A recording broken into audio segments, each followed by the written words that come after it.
부모로서 자녀가 잘못된 일을 한다면 그 일을 다시는 반복하지 않도록 충분히 잘 설명을 해 주어서 다시는 그 일을 하지 않도록 아마 막을 것입니다.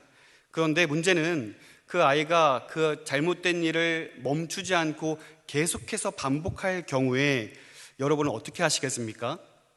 이 아이의 개성이다라고 최대한 존중하면서 그냥 내버려 두시겠습니까?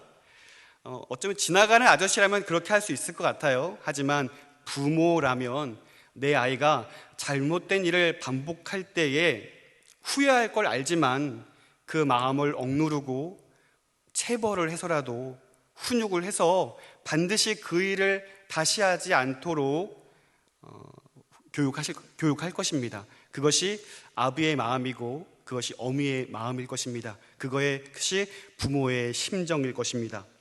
그래서 성경에서는요, 하나님의 백성이요 하나님의 자녀인 이스라엘이 잘못된 행동을 멈추지 않고 악행을 일삼을 때에 누가 등장하나요? 바로 선지자들이 등장하게 됩니다.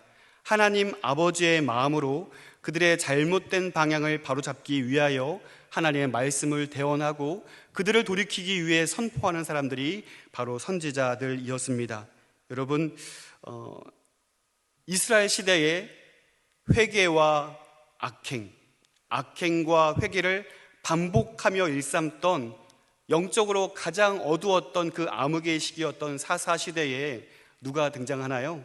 바로 사무엘 선지자가 등장을 합니다. 어떤 사람들은 사사 시대의 말기에 사무엘 선지자가 등장했다라고 이야기하지만 사무엘 선지자가 등장했기 때문에 사사 시대가 마무리되어 가고 있다라는 사실을 우리는 기억해야 될 필요가 있습니다. 그렇습니다. 선지자 사무엘을 통하여서 이스라엘은 그 어두웠던 시기를 뒤로하고 이제 하나님을 모시는 왕정 국가로 온전히 발돋움하게 됩니다. 그 시작은 사실 하나님 앞에서 온전한 것은 아니었습니다. 이스라엘 백성들이 다른 여러 나라들처럼 우리도 왕이 있으면 좋겠습니다 라고 하여 하나님께 요구했던 것인데 하나님은 그들의 요구에 응답하시고 사무엘을 통하여서 이스라엘의 초대왕 사울에게 기름 붓고 그를 왕을 삼습니다.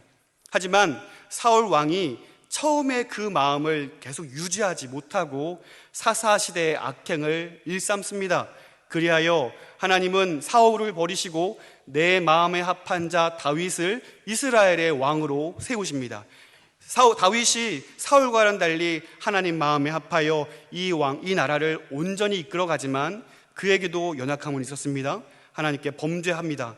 그때에 나단 선지자를 통하여서 그의 잘못을 깨닫게 하시고 다윗이 다른 왕들과 달랐던 한 가지가 있다면 그는 말씀 앞에 자기의 잘못을 시인할 수 있었던 사람이었습니다. 그가 왕이었지만 자기보다 더 높은 상왕이신 하나님을 늘 경외하고 인정하였기에 그의 잘못을 인정하고 하나님 앞에 회개하여 그 나라를 다시금 이끌어가는 모습을 우리는 보게 됩니다. 하지만 이스라엘의 이 왕정 국가도 온전히 서지 못합니다. 솔로몬 뒤에 이어서 그의 말기에 이어서 솔로몬은 또다시 하나님 앞에 범죄하게 되었고 이스라엘은 북이스라엘과 남유다로 분열되게 됩니다. 그러면서 이 솔로몬의 신하였던 여로보암이 배신하면서 이스라엘의 국호를 그대로 가지고 올라가서 북쪽에 여기가 이스라엘이다 하면서 새로 이 이스라엘을 건국하게 됩니다. 이처럼 북이스라엘의 시작이 하나님 앞에 온전하지 못했기 때문에 그 북이스라엘의 역사가 어떻게 진행될 것인가를 우리는 예측해 볼 수 있는 것이죠.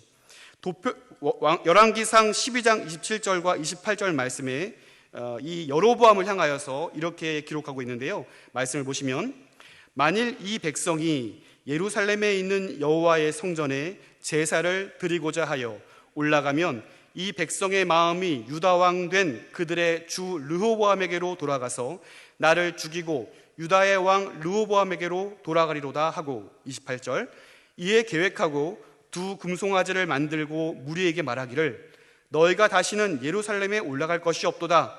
이스라엘아 이는 너희를 애굽 땅에서 인도하여 올린 너희의 신들이라 하고. 자, 이 여로보암의 이야기를 들어보셨습니까? 이스라엘 사람들로 하여금, 자신을 따라온 이스라엘 사람들로 하여금 더 이상 예루살렘에 갈 필요가 없다는 거예요. 그리고 금송아지를 만들어서 정치적인 이유로 하나님을 멀리하고 우상 숭배를 끌어들인 장본인이 바로 여로보암이었다는 것입니다. 그 북이스라엘의 처음이 이와 같이 우상 숭배로 시작했으니 그 뒤를 이은 왕들의 모습들도 분명히 악한 모습임을 우리는 생각해 볼 수 있을 것 같습니다. 도표를 한번 보시면요, 북이스라엘의 왕을 나열해 보았습니다. 여로보암, 나답, 바하사, 엘라, 시므리, 오므리, 아합, 아하시야, 요람, 예후, 여호아하스, 요아스, 여로보암, 스가랴, 살룸, 무나헴, 부가히야, 베가, 호세아. 눈에 들어오는 이름 있으십니까? 좀 익숙한 이름이 있으세요? 아합 왕이 좀 눈에 띄죠? 이 엘리야와 맞섰던 인물, 우상숭배, 이 바알을 섬기는 끝판왕이었던 아합 왕이 눈에 띄기도 합니다. 자, 그런데 이 북이스라엘의 왕들을 보면서 왕들 사이에 연결되어 있는 화살표가 있기도 하고 이 사선이 있기도 해요. 그런데 이것은 각각 표시하는 바가 있습니다.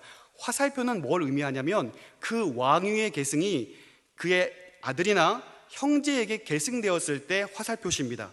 그런데 사선은 어떤 표시냐면 마치 여로보암이 솔로몬을 배신한 것처럼 쿠데타를 일으켜서 왕조를 찬탈한 것이 바로 이 사선으로 표시된 것입니다.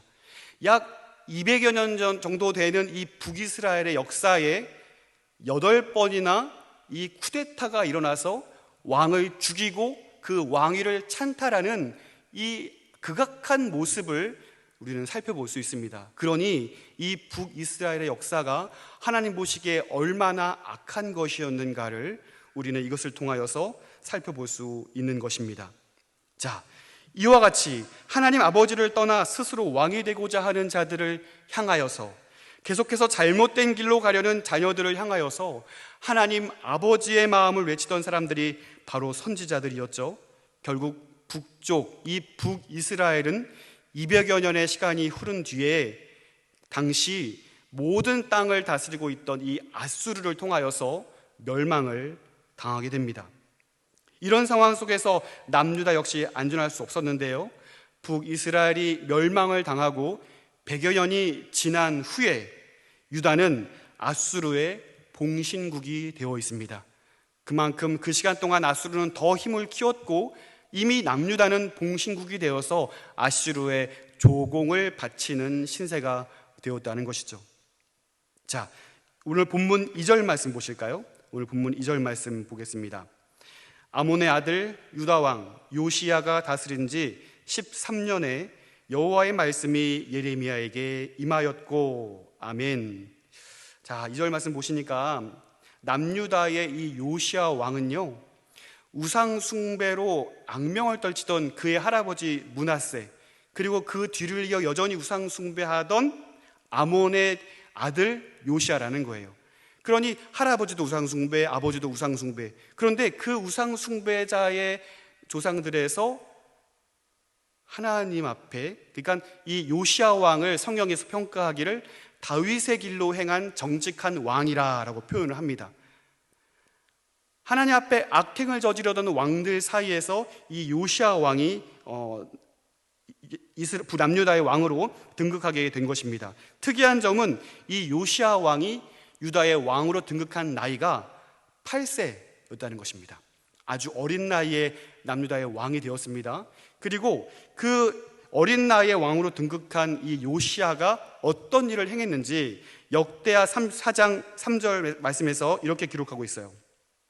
역대하 4장 3절입니다. 아직도 어렸을 때 곧 왕위에 있은 지 8년에 그의 조상 다윗의 하나님을 비로소 찾고 제12년에 유다와 예루살렘을 비로소 정결하게 하여 그 산당들과 아세라 목상들과 아로새긴 우상들과 부어 만든 우상들을 제거하여 버리매. 아멘. 8살에 왕이 되었고 8년이 지난 요시야 왕 8년, 그러니까 16살이 되었을 때 그가 뭘 했다고요? 비로소 하나님을 찾았다라고 이야기합니다. 하나님을 찾았고 하나님을 만났고 하나님의 뜻을 알았던 요시야는 4년이 지난 후 요시야 제12년 그의 나이 20살이 되었을 때 유다와 예루살렘 전역에 있는 우상들을 다 제거하여 버리는 당대의 종교개혁을 단행하기 시작했다는 것입니다. 이것이 요시야 왕 제12년 때의 일이었습니다. 그리고 요시야 왕 제13년, 그러니까 요시야 왕이 종교개혁을 단행하였고 그 종교적인 열심과 부흥운동이 시작되는 그 다음 해인 13년에 어떤 일이 벌어졌냐면 여호와의 말씀이 예레미야에게 임했다라고 말씀하고 있는 것입니다.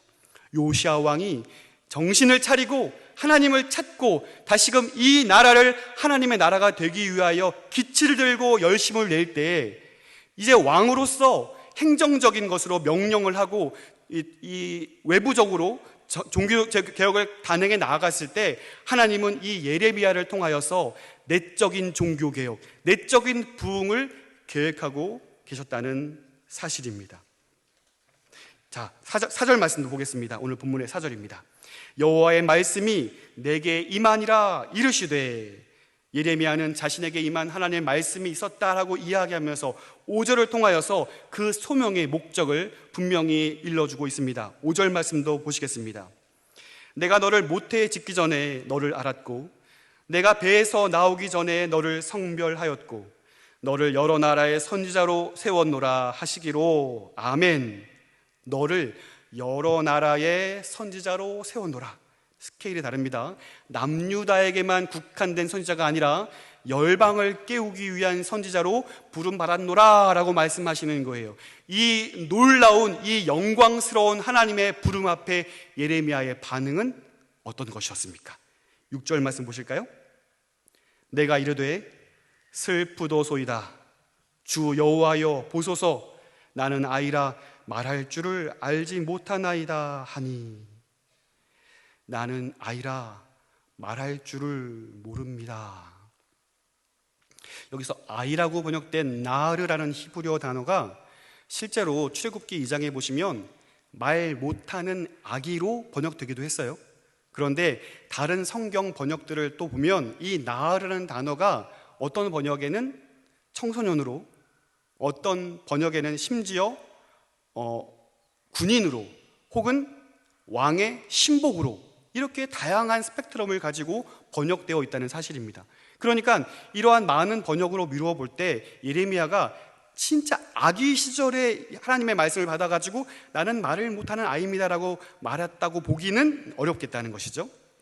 그래서 많은 성경학자들은 예레미야가 부름받은 나이를 10대 중후반으로 보거나 넓게는 20대 초반까지 보기로 합니다.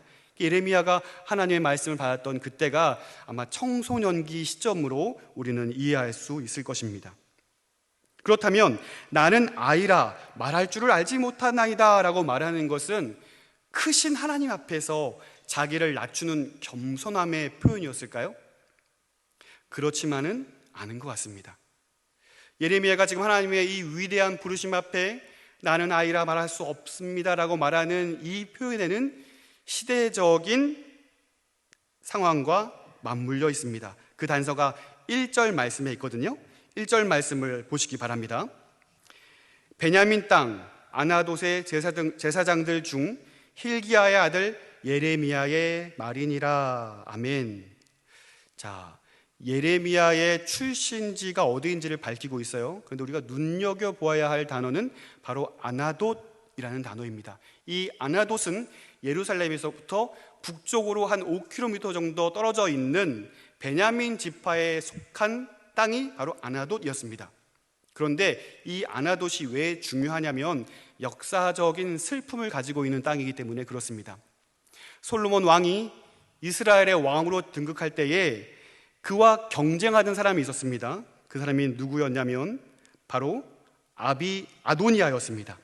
아도니아가 솔로몬과 경쟁하였지만 결국 솔로몬이 왕이 되었고 아도니아와 관련된 모든 사람들이 숙청이 됐어요. 그때 이 아도니아를 따르던 제사장이 누구였냐면 아비아달이라는 제사장이었습니다. 그런데 솔로몬은 이 제사장이었던 아비아달을 죽이지는 않고 그를 예루살렘으로부터 떨어져 있는 아나돗으로 유배를 보낸 것입니다. 그 추방한 것이죠.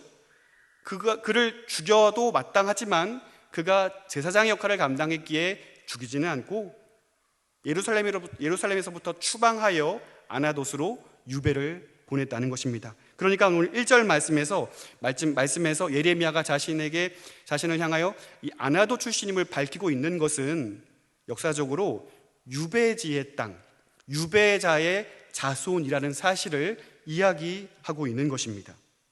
그러니까 이 아나돗 출신으로서, 아나돗 출신, 고립되고 소외된 계층의 사람으로서 그가 하나님의 말씀을 붙들고 남유다 사람들에게 이스라엘의 멸망을 선포했을 때, 하나님의 명령을 이야기했을 때 유다 사람들의 반응이 어떻겠습니까?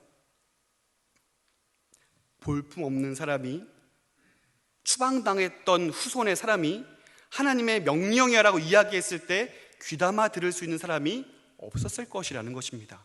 멸시하고 박해하고 비난하는 것이 그에게 충분히 예상되었다는 것이죠.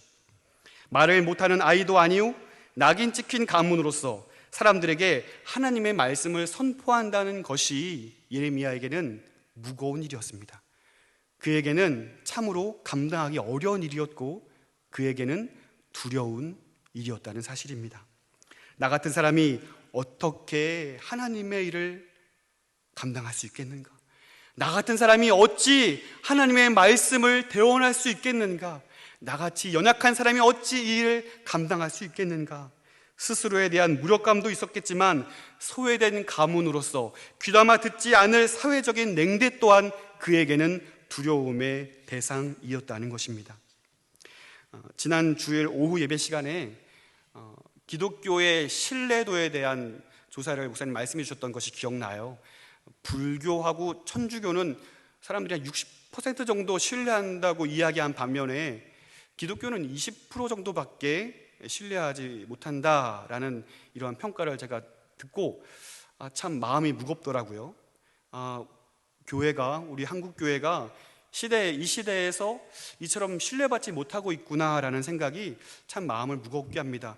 그것을 실제로 느꼈던 때가 언제냐면 화요 전도 때 우리가 준비한 생수하고 마스크를 전달하면서 교회를 알리고 예수 믿으세요 짧은 복음 메시지를 전합니다. 그래서 제가 화요일 날 전도하면서 상가들을 들어가면서 생수와 마스크를 전달해 드렸는데 모든 가게들이 환영하지 않더라고요. 어떤 가게에서는 문을 열고 들어오는 순간부터 의심의 눈초리를 저를 쫙 바라보면서 교회에서 나왔습니다 하고 건넬 때 우리는 받지 않습니다 라면서 획 돌아서 들어가시더라고요. 그러니까 교회에서 준 물건은 받지 않겠다는 거예요. 생수 좋잖아요. 목마르면 마셔야 되잖아요. 그런데 교회에서 주는 건 받지 않겠다는 거예요. 마음이 참 무겁더라고요.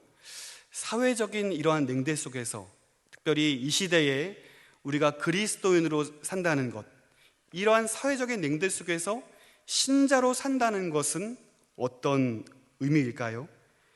예수님을 믿어 하나님의 자녀라, 하나님의 백성이라는 사실만큼은 믿어 의심치 않지만 여전히 세상 사람들과 방불한 내 자신의 모습을 바라보면서 어찌 나 같은 사람이 하나님의 영광을 드러낼 수 있겠는가? 어찌 나 같은 사람이 하나님의 일을 드러낼 수 있겠는가? 하며 주저앉아 있는 우리 신자들을 향해 사회적인 무력감으로 주저앉아 있는 나는 할 수 있는 것이 아무것도 없다라고 말하는 예레미야를 향하여서 하나님은 무엇이라 말씀하실까요? 사랑하는 성도 여러분, 두려움에 떨고 있는 예레미야에게, 주저앉아 있는 신자들에게 하나님은 평생을 붙들어야 할 말씀을 들려주십니다. 실제로 예레미야는 이 말씀을 붙들고 40여 년간 모든 두려움을 이겨내고 하나님의 명령을 대언하는 능력의 종으로 쓰임받게 됩니다. 여러분, 오늘 우리를 살게 하고 시대적인 냉대 속에서도 하나님의 영광을 드러내게 하실 능력의 말씀을 오늘 저와 여러분에게 허락해 줄 줄로 믿습니다. 예레미야가 붙잡고 있던 이 말씀, 오늘 우리가 붙잡아야 할 그 말씀은 무엇입니까? 첫 번째로 우리에게 주시는 말씀은 너는 아이라 말하지 말라, 이 말씀입니다. 오늘 7절 말씀을 우리 한 목소리로 읽어보도록 하겠습니다. 오늘 본문의 7절입니다. 한 목소리로 읽겠습니다. 여호와께서 내게 이르시되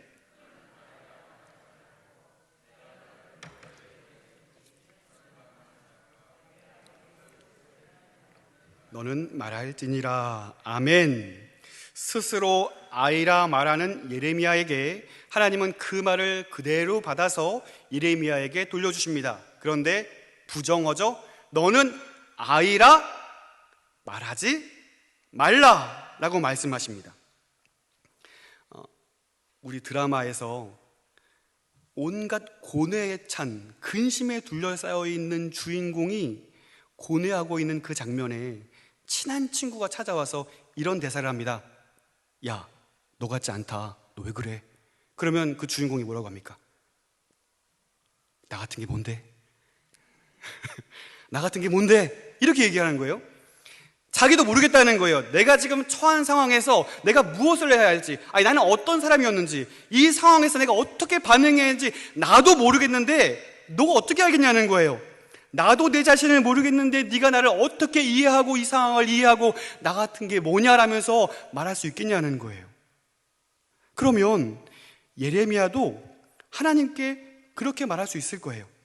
나는 말하지 못하는 아이입니다 라고 이야기했을 때 하나님이 너는 아이라 말하지 말라, 말 못하는 아이라 말하지 말라라고 이야기했을 때 하나님, 그럼 나는 누구입니까? 하나님, 그럼 나는 어떤 사람입니까? 나는 말하지 못하는 사람입니다. 지금 내 상황을 아시지 않습니까? 나는 아나도 사람으로서 사회적으로 고립되어 있고 소외받는 계층으로서 내가 어떤 말을 한다 한들 사람들이 내 이야기를 귀 기울여 듣겠습니까? 하나님, 나는 아무것도 할 수 없는 사람입니다. 하나님 아시지 않습니까? 나는 어떤 사람입니까? 이렇게 예레미야가 하나님께 반문할 수도 있었다는 것입니다. 우리 역시 하나님께 그렇게 반문할 수 있을 것입니다. 하나님, 저는 그 일을 감당할 수 없습니다. 저는 그럴 만한 사람도 못 되고 내가 처한 이 상황은 그 일을 감당할 수도 없는 상황입니다. 하나님 아시지 않습니까? 어찌 나에게 그 일을 맡기십니까? 나는 알 수 없습니다. 나는 할 수 없습니다. 내가 나를 알건대 나는 결단코 이 일을 할 수도 없고 해낼 수도 없는 상황입니다. 하지만 여러분, 이렇게 나에 대해, 내 자신에 대해서 누구보다 잘 아는 내가 내 상황을 분석하여 하나님께 할 수 없는 모든 상황들을 이야기했을 때에 나에 대해서, 내 능력에 대해서, 내 상황에 대해서, 모든 상황에 대해서 말씀하시는 분이 친한 친구가 아니라 천지 만물을 창조하신 전능하신 하나님이라는 사실을 우리가 기억해야 할 줄로 믿습니다. 자, 그 하나님께서 나보다 내가 어떤 존재인가를 더 잘 아시는 분으로서 이렇게 말씀하고 있습니다. 5절 말씀 보시겠습니다. 내가 너를 모태에 짓기 전에 너를 알았고 내가 배에서 나오기 전에 너를 성별하였고 너를 여러 나라의 선지자로 세웠노라 하시기로. 아멘. 어머니의 뱃속에 내가 존재하기 이전에 나를 아셨다고 말씀하십니다. 어머니의 뱃속에서 내가 출산하기 이전에 나를 선택하셨다고 말씀하십니다. 그 하나님께서 하나님의 영광을 위하여 너를 세웠다라고 말씀하고 있는 것입니다. 사랑하는 성도 여러분, 어려운 현실을 마주하면서 내가 얼마나 연약한 사람인지, 내가 왜 할 수 없는 사람인지, 내 자신은 내가 누구보다 잘 안다고 이야기하면서 주저앉아 있기보다 오늘 나보다 나를 더 잘 아시는 하나님 앞에서 그 하나님께서 과연 나에게 무엇이라 말씀하시는지 귀 기울여 들을 수 있는 저와 여러분 될 수 있기를 간절히 소원합니다. 여러분, 그 하나님께서 오늘 우리에게 말씀하시는 거예요. 내가 너를 잘 안다. 내가 너를 택하였다. 내가 너를 사용하실 것이다 라고 말씀하시는 거예요. 천지 만물을 창조하신 전능한 하나님께서, 나보다 나를 더 잘 아시는 주님께서, 내가 처한 모든 상황에 대한 답을 알고 계시는 주님께서 나를 부르시고 일하시기를 원하신다는 것입니다. 그러므로 사랑하는 성도 여러분, 내가 나에 대해서 평가하는 것보다 세상 사람들이 나에 대해서 평가하는 것보다 하나님께서 나를 평가하시는 그 사실에 더욱 주목할 수 있는 저와 여러분 될 수 있기를 간절히 소원합니다. 그렇다면 하나님이 우리를 향한 그 평가는 무엇입니까? 우리가 아직 죄인 되었을 때에 그리스도께서 우리를 위하여 죽으심으로 하나님께서 우리에게 대한 자기의 사랑을 확증하셨느니라. 아멘. 독생자 예수를 죽게 하기까지 우리를 사랑하신 하나님의 사랑이 예수 그리스도의 십자가를 통하여 온전히 확실한 증거로 나타내졌다라는 사실을 우리에게 말씀하고 계시는 것입니다. 오늘 다시 한번 7절 말씀 보십시오. 여호와께서 내게 이르시되 너는 아이라 말하지 말고 내가 너를 누구에게 보내든지 너는 가며 내가 내게 무엇을 명령하든지 너는 말할지니라.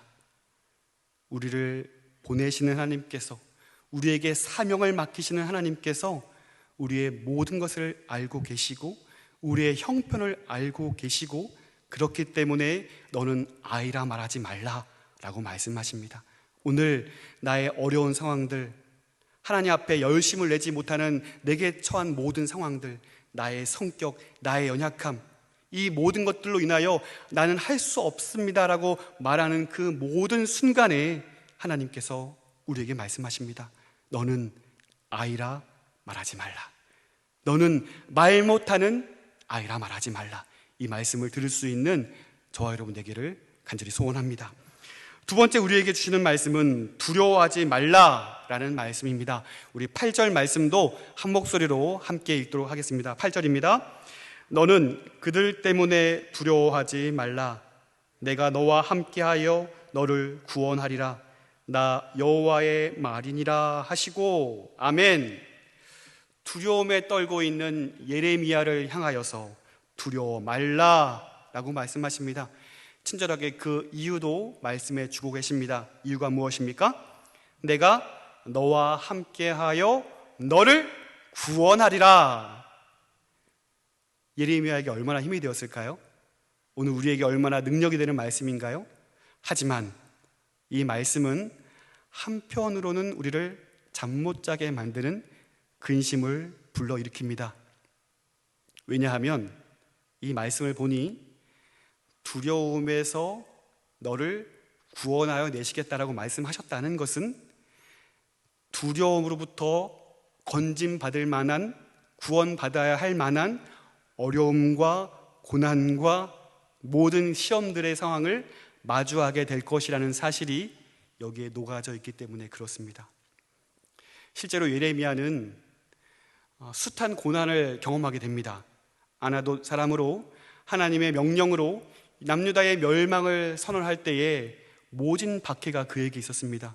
수도 없이 매를 맞았고 구덩이에 빠져서 익사 직전에 구출되기도 했던 경험을 예레미야는 하게 됩니다. 자신에게 처한 박해가 얼마나 심했던지 그는 예레미야 애가에서 자신의 처한 상황을 이렇게 노래하고 있습니다. 예레미야 애가 3장 10절로 14절 말씀입니다. 그는 내게 대하여 엎드려 기다리는 곰과 은밀한 곳에 있는 사자 같으사 나의 길들로 치우치게 하시며 내 몸을 찢으시며 나를 적막하게 하셨도다. 활을 당겨 나를 화살의 관역으로 삼으시며 화살통의 화살들로 내 허리를 맞추셨도다. 나는 내 모든 백성에게 조롱거리 곧 종일토록 그들의 노랫거리가 되었도다. 얼마나 어려운 상황을 마주했는지 그는 예레미야 애가에서 이렇게 노래하고 있습니다. 1절부터 중반절, 거의 중하반절에 이르기까지 그가 처한 모진 고난의 상황들을 이렇게 노래하고 있어요. 하지만 예레미야 애가 3장 말씀은 이렇게 슬픔으로 끝나지 않습니다. 우리 마지막 부분인 61절부터 66절까지 말씀도 한번 살펴보도록 하겠습니다. 여호와여, 그들이 나를 비방하며 나를 모해하는 모든 것, 곧 일어나 나를 치는 자들의 입술에서 나오는 것들과 종일 나를 모해하는 것들을 들으셨나이다. 그들이 앉으나 서나 나를 조롱하여 노래하는 것을 주목하여 보옵소서. 여호와여, 주께서 그들의 손이 행한 대로 그들에게 보응하사 그들에게 거만한 마음을 주시고 그들에게 저주를 내리소서. 주께서 진노로 그들을 뒤쫓으사 여호와의 하늘 아래에서 멸하소서. 아멘. 예레미야는 그가 처한 모든 고난의 시련을 마주하면서 결국에는 하나님의 구원을 바라보고 있습니다. 예레미야를 부르시면서 그에게 약속하신 말씀, 두려워하지 말라, 내가 너와 함께하며 너를 구원하겠다는 이 약속의 말씀을 붙들고 있습니다. 사랑하는 성도 여러분, 나에게 처한 어려운 상황이 물러가게 해달라고 간절히 간구하지만 오랫동안 그 기도가 응답되지 않는 것 같아 슬픔에 잠긴 적이 있을 것입니다. 예레미야도 충분히 고난의 상황을 예상했지만 결국에는 사역을 감당하면서 예상된 고난을 마주하게 되었습니다. 하지만 예레미야는 예고된 그 모든 상황 속에서 하나님의 보응을 바라보며 하나님의 구원을 기다립니다. 지금 예레미야 애가에서 하나님을 붙들고 하나님의 약속의 말씀을 붙들고 있는 예레미야는 예레미야서 1장의 예레미야가 아닙니다. 그는 이제 하나님의 말씀을 붙드는 사람이 되었습니다. 하나님께서 두려워하지 말라라고 말씀하신 것을 붙들고 하나님의 보응을 기다리며 하나님의 구원을 기다리며 척박한 현실의 삶에서 하나님의 놀라운 능력을 마주하며 기다리는 능력의 사람이 되었다는 것입니다. 사랑하는 성도 여러분, 그렇습니다. 우리 신자들은 하나님께서 강하게 하여 주시는 것입니다. 하나님께서 함께 하시는 것을 붙들고 의지하는 자들에게 마침내는 강하게 하여 주시는 하나님의 능력을 여러분 믿으시기를 바랍니다. 여전히 어려운 상황들은 우는 사자와 같이 우리의 신앙을, 우리의 심령을 끌어내리려고 하지만 말씀을 붙드시기를 바랍니다. 우리를 구원하실, 우리를 붙드시는 능력의 하나님을 여러분 의지하시기를 바랍니다. 우리 신자들의 능력은요, 타고난 장점에 있지 않습니다. 재물에 있지 않습니다. 사회적 신분에 있지 않습니다. 오직 하나님의 임재, 하나님이 나와 함께 하심, 하나님의 동행에 있는 줄로 믿으시기를 바랍니다. 비록 감옥에 갇혔지만 요셉이 형통한 자가 되었던 이유가 무엇입니까? 하나님과 함께하는 자가 되어입니다.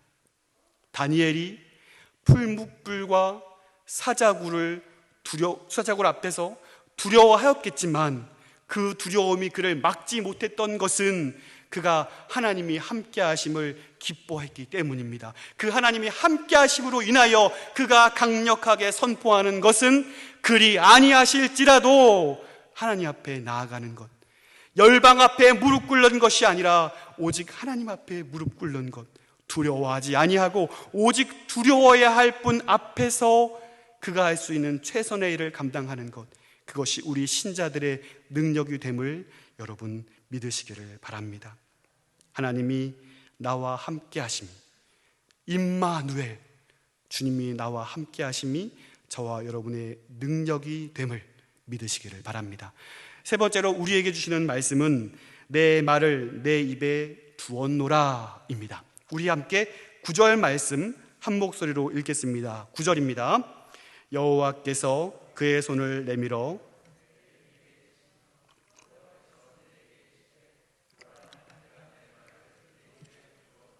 아멘. 부르신 하나님께서 일을 이루어 가십니다. 말을 못하는 아이라 라고 말하는 예레미야에게 내 말을 내 입에 두었다라고 말씀하고 계십니다. 내가 말하게 하겠다라고 말씀하십니다. 오늘 본문에서 그의 손을 내밀어 내 입에 대시며, 이 장면은 이사야 선지자가 부름받았던 그 장면을 연상케 합니다. 이사야 선지자에게 제단 숯불을 대어 그를 정결하게 했던 것처럼 예레미야 선지자 역시 하나님으로부터 정결함을 입어 선지자의 사명을 감당할 자격이 주어지고 있는 것입니다. 그렇습니다. 예레미야 선지자를 통하여 일하시길 원하시는 하나님께서는 연약한 그를 붙들고 자격을 주시고 하나님의 말을 주어 일할 수 있는 능력 또한 주시는 분이심을 여러분 믿으시기를 바랍니다. 그렇다면 오늘 우리가 기억해야 할 것은 무엇입니까? 바로 순종이라는 것입니다. 순종이라는 믿음 위에 결단, 순종이라는 믿음의 결단 위에 하나님의 놀라운 역사가 이루어지는 것입니다. 예레미야가 이 1장을 통하여서 하나님께 부름받고 하나님을 위해 위대한 일을 시도할 때에 하나님이 그처럼 놀랍도록 일하는 것을 우리는 이후의 장면들을 통하여 보게 되는 것입니다. 그리고 이 예레미야에게, 준비가 된 예레미야에게 분명한 사명을 다시 한번 일깨워주고 있습니다. 10절 말씀 보겠습니다. 보라, 내가 오늘 너를 여러 나라와 여러 왕국 위에 세워 내가 그것들을 뽑고 파괴하며 파멸하고 넘어뜨리며 건설하고 심게 하였느니라 하시니라. 아멘. 그것은 열방을 향한 심판과 회복의 메시지를 전하라라는 것이었습니다. 이제 예레미야는 열방을 향하여 뽑고 파괴하고 넘어뜨리며 건설하고 심게 하는 사명을 가지게 된 것입니다. 이것은 단순히 유다만을 위한 사명이 아니라 온 열방을 향한 사명으로 확장되어 가는 것입니다.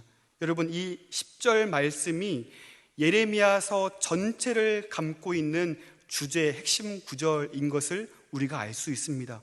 여기서 말씀하시는 뽑고 파괴하고 파멸하며 넘어뜨리는 이 메시지는 바로 심판의 메시지입니다. 특별히 이 심판의 메시지는 온 유다에게 주는 말씀입니다. 너희가 이 바벨론 제국을 통하여 멸망당할 것이라는 말씀이 그 심판의 메시지가 선포되는 것이죠. 이어서 건설하고 심게 된다는 이 소망의 메시지는 바벨론이 유다를 멸망시키고 유대인들이 본국에서 추방되어 포로로 끌려가는 이 일이 한시한때 바벨론 제국이 강성했기 때문에 벌어진 일이 아니라 온 인류 역사, 구원 역사를 이루어 가시는 그 하나님의 놀라운 역사가 한시한때 바벨론에게 그 주권의 열쇠를 허락해 주셨다는 것입니다. 이것이 왜 유다에게 소망의 메시지가 됩니까? 한시한때 바벨론을 사용한 하나님께서 약속을 이루시기 위하여 유다를 회복해 하실 것이라는 능력의 말씀이 거기에 있기 때문입니다. 그러므로 예레미야가 선포하는 하나님은 어떤 하나님이십니까? 온 우주의 주인 되시며 열방의 통치자가 되시는 그 하나님께 돌아오라는 것입니다. 그 하나님을 의지하라는 것입니다. 그 하나님을 기억하라는 것입니다. 사랑하는 성도 여러분, 오늘도 살아계셔서 하나님의 구원 역사를 이루어 가시는 그 전능한 하나님께서 오늘 저와 여러분 한 분 한 분을 부르시고 있다는 사실, 아니 부르셨다는 사실을 여러분 믿으시기를 바랍니다. 여러 가지 상황들로 인하여서 나는 할 수 없습니다 말하고 있는 그 모든 부정의 이야기들을 우리가 다 내려놓고 모든 것을 알고 계시는 주님께서 나를 인도하실 것이다, 나를 붙들어 주실 것이다, 나를 지켜주실 것이다라는 약속의 말씀을 붙들고 힘있게 전진해 나아갈 수 있는 저와 여러분 되시기를 주님의 이름으로 축원드립니다.